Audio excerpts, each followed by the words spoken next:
प्रिय दर्शकों, यह जानकर आपको हैरानी होगी कि सृष्टि के रचयिता ब्रह्मदेव ने अपनी ही बेटी सरस्वती से किया था शादी। जी हाँ दोस्तों, हिंदू धर्म से जुड़े पौराणिक कथाओं पर नजर डालें तो कई ऐसी कहानियां सुनने को मिल जाएगी जिनसे अभी तक बहुत लोग अनजान हैं। इन्हीं कथाओं में से एक है सृष्टि के रचयिता ब्रह्मा का अपनी ही बेटी के साथ विवाह करने की घटना। यह बात तो हम सभी जानते हैं कि त्रिदेव के हाथ में ही सृष्टि की बागडोर समाहित है। ब्रह्मा के पास सृष्टि की रचना का दायित्व है तो विष्णु के पास संरक्षण का।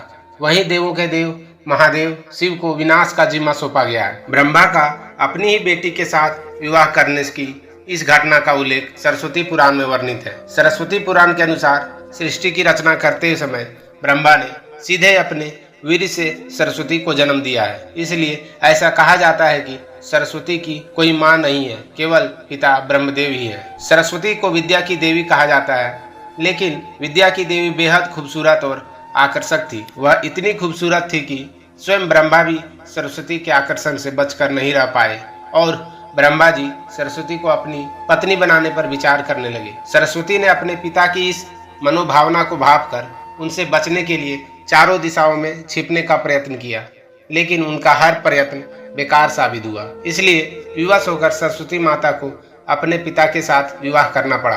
ब्रह्मा और सरस्वती करीब 100 वर्षों तक एक जंगल में पति पत्नी की तरह रहे। इसी दरमियान दोनों को एक पुत्र भी हुआ जिसका नाम रखा गया स्वयंभू मनु। दोस्तों, इसके अलावा भगवान ब्रह्मा और सरस्वती की शादी का एक और उदाहरण मत्स्य पुराण में भी मिलता है। मत्स्य पुराण के अनुसार ब्रह्मा के 5 सिर थे।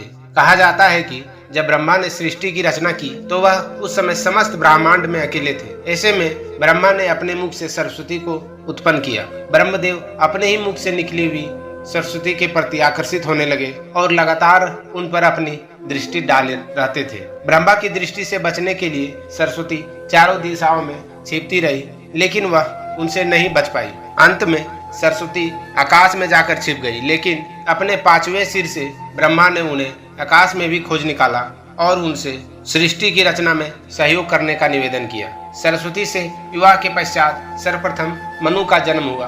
ब्रह्मा और सरस्वती की यह संतान मनु को पृथ्वी पर जन्म लेने वाला पहला मानव कहा जाता है। इसके अलावा मनु को वेदों, सनातन धर्म और संस्कृत समेत समस्त भाषाओं का जनक भी कहा जाता है। ब्रह्मा का अपनी ही पुत्री के प्रति आकर्षित होना और उसके साथ संभोग करना अन्य सभी देवताओं की नजरों में अपराध था।